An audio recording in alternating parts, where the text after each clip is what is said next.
Most games have ways of stroking your ego, or as some call it, showing your progress. Sometimes it's your level, sometimes it's your stat screens, and sometimes it's your achievement lists. However, extraction shooters aren't most games, in many ways. Sure, some of them have all of these things in them, but given the various ways you can play an extraction shooter, there are lots of ways you can cheese parts of these systems. But one thing, and one thing alone, can be the ultimate flex. Let's get into it.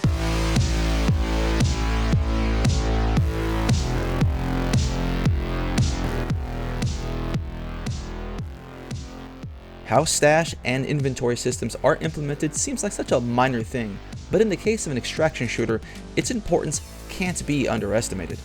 Arc Raiders in particular shows us that it doesn't need to be all that complicated. Today, I'm going to go over why it's important to make a stash space in an extraction shooter easy to use, why it serves as the ultimate form of player progression, and why the idea of reducing it in an effort to curb gear inflation comes with serious issues. But before we get started, I'd like to thank my channel supporters. These absolute legends help make this kind of content possible. And a special shout out goes to my Florida Man Alligator tiered supporter, the Tranimal. All of your support is truly appreciated. The Cycle Frontier was my first real taste of an extraction shooter inventory system. It had its problems to be sure, but it was simple and easy to understand.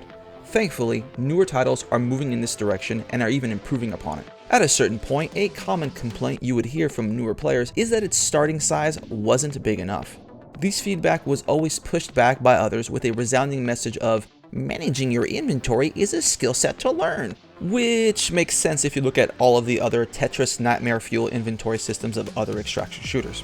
Escape from Tarkov was really the only other comparison at the time, and it would be easy to pick on it, but to be fair, every other similar, and some not so similar, entries in the space have followed their example. Yager, the developers of the Cycle Frontier, did something that surprised even me. They made a good decision that helped resolve the issue. You see, the stash size could be upgraded as you progressed in the game, and it was easy to see that this was mostly a new person problem, because as players gained experience, they learned what was worth holding on to, for how long, and in what amounts. Stash size really didn't hamper or bother experienced or good players. Now, you're going to want to hold on to this piece of information for later. So what Yager did changed how the upgrades were felt. The earlier upgrades had more space added, and the later ones were decreased in their effect. Ultimately, the total fully upgraded stash space wasn't changed at all. Experienced players didn't get a buff that they didn't need, and the solution was only applied to those who needed it most.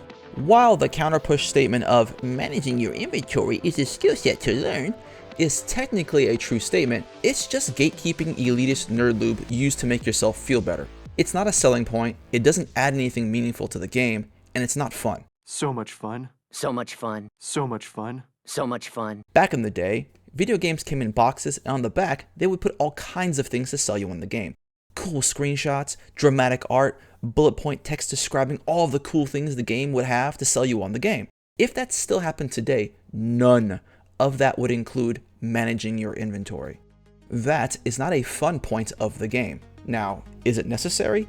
Yes, absolutely, especially in an extraction shooter. But at best, that process can be streamlined into reducing frustration. However, there is a flip side to that, a side that suggests the stash is in fact the ultimate win condition.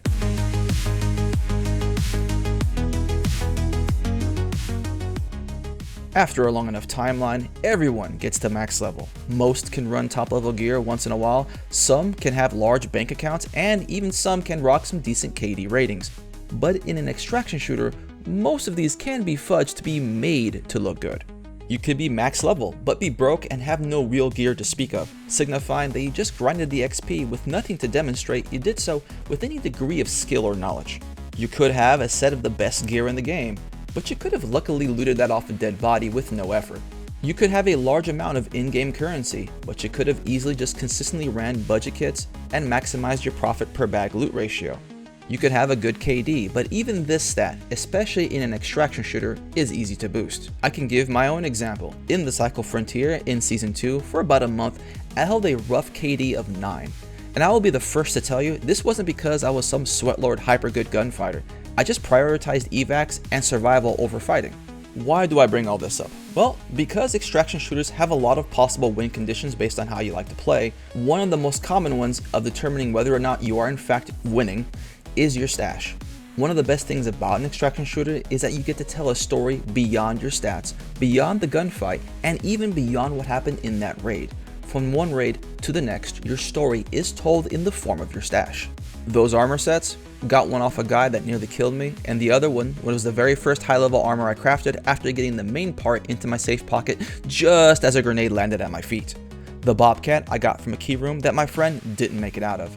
And the 8 power rods I managed to stack up will get used the moment I can finally complete the Harvester puzzle and get the Jupiter recipe. And the best part of these stories is that they're all linked and they're all uniquely yours. Yeah, you can have achievement lists and other cool things to show off, but your stash is your up-to-date trophy room, progress bar, story log, and personal leaderboard all rolled up into one. So saying it's important should be obvious, but that doesn't mean it needs to be a pain point. Looking across several extraction shooters, you can see this Tetris-like Russian doll game needing to be played in order to get use out of your inventory. A lot of this was influenced by Escape from Tarkov, but more recent examples are showing this doesn't need to be the case. Inventory can be balanced and managed without needing a PhD in fudge packing. Even with that in mind, there's been an idea floating around lately that deliberately restricting stash sizes would combat gear inflation that is common in extraction shooters. This is especially a concern with Arc Raiders since they aren't planning on having wipes, and Embark haven't really spoken in clear, firm terms on how they're going to be tackling it, yet. There are some issues with this. But before we get into those issues, if you're still watching and still hyped for Arc Raiders, you should consider subscribing. I'll be putting out guides when Arc Raiders releases, and in the meantime, plenty of videos like this, including an ongoing podcast where we chat about the game and other related topics. Thank you so much for your consideration, and now back to the video. Now, just like the stripper that nods and smiles at you, I'm going to start off by pretending.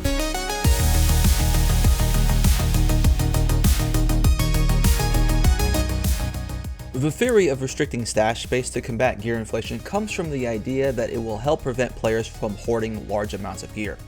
That good players won't be able to stockpile 10 sets of high-level gear and will be much closer to bottoming out with a few losses. In turn, this will bring them closer to the average player. Now, this sounds simple enough, but as you consult that piece of info I told you to hold on to earlier, you'll remember that stash restrictions have a disproportionate effect on newer players than they do anyone else. Given that Arc Raiders is likely to attract a ton of new players to the genre, this will become a significant pain point very fast. Anyone who's come back from a raid to an excessively full stash knows this. You almost get to the point where you're happy to lose a gear set just to have some breathing room, or hit with insane frustration when you complete a successful raid. But there are two key flaws in reducing stash size to combat gear inflation, even if it does work, which I'm not saying it will. The first issue is the easiest to address with a simple question. Do you really think the kind of player that is able to stack up 10 sets of high-level gear is going to be hampered by only being able to stack 5? King Kong ain't got shit on me! Let's be real, they're not losing gear fast enough for this restriction to matter. But that brings me to the next part, which affects everybody. Now, when you're in a raid and things have gone extremely well, I know for some of you this is just a fantasy, so play along like the stripper, and you've gotten some sweet loot and your bag is so full that you're just looking for the quickest way out. Your bag space is now at a premium. Items that you would be very happy to find at the end of a raid, let alone at the beginning of one, won't even get looked at because of how juicy your bag is. At that point, if it's not literally the best possible in-slot item or super rare building material, it's not getting picked up. In fact, it might even get dropped. Okay, so now let's set the stage now that I've brought you to that mind space. Bring that same energy to a stash space over the course of your entire gameplay experience. When your stash space is at such a high premium, nothing other than the top level items will ever get looted. Arc Raiders' loot system is fully integrated from top to bottom. All items are worth something to the right person based on what they want to build. That's a great thing for a variety of reasons that I got into during my markets video, so that really gets undermined with a smaller stash. If you barely have space to have a variety of options, you're going to start being picky. Now I know you're probably saying, that's the point. But what does that look like? Well, players will only pick up rare items, items that build rare items, and then items that sell for a high amount for their weight, and that's it. Because what's going to happen is that premium stash space will only be filled with finished high-level gear or stacks of materials needed to make it. Everything else will be sold because anything else that can be bought will be bought, effectively reducing Arc Raiders' beautifully fleshed out scavenging and crafting economy to a shadow of its former self. Gear inflation is an important issue that needs a solution, but not all solutions are created equal. Newer players aren't contributing to the problem, and a solution that mainly affects them seems like an added pain point without much gain. And as I've said before, show me the incentives and I'll show you the behavior. I'm not sure about you, but I found scavenging parts for builds and crafting items extremely meaningful in Arc Raiders. Even if I'm not coming back with gear, I'm bringing back something useful. I would hate to be given heavy incentives to no longer engage with said systems and be narrow-minded in what I view as valuable. All for a solution that doesn't actually solve the problem it was meant to. Because at the end of the day, a smaller stash really just means you bottom out faster, which really only affects newer players to begin with. But maybe I'm wrong, who knows? The great thing about putting out these videos is the fantastic comments that bring up unique solutions from games like Path of Exile, Albion Online, Dune Awakening, and others that I haven't delved into that bring unique approaches to these kinds of problems. These kinds of discussions are fun for me, and I hope they've entertained you. If you want to take part in the conversation or have a place to link up with other hyped raiders, I'd look into our Discord down below.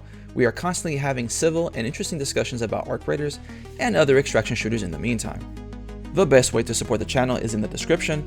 Like, comment, subscribe. Thank you so much for watching till the end, and until next time, good hunting.